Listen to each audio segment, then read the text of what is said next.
सर्वधर्मस्वरूपिणे अवतार वरिष्ठाय रामकृष्णाय ते नमः।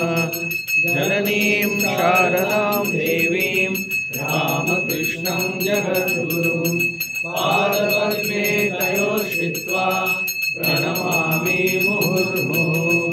नमः श्री यतिराजाय विवेकानन्दसूरये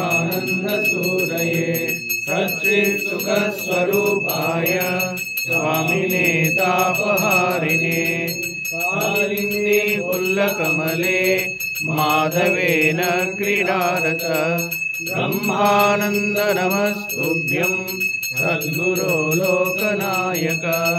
योगानन्द प्रेमानन्द ज्ञाने वैये च पार्षदा रामकृष्ण गतप्राणा सर्वांस्तान् प्रणमाम्यहम्।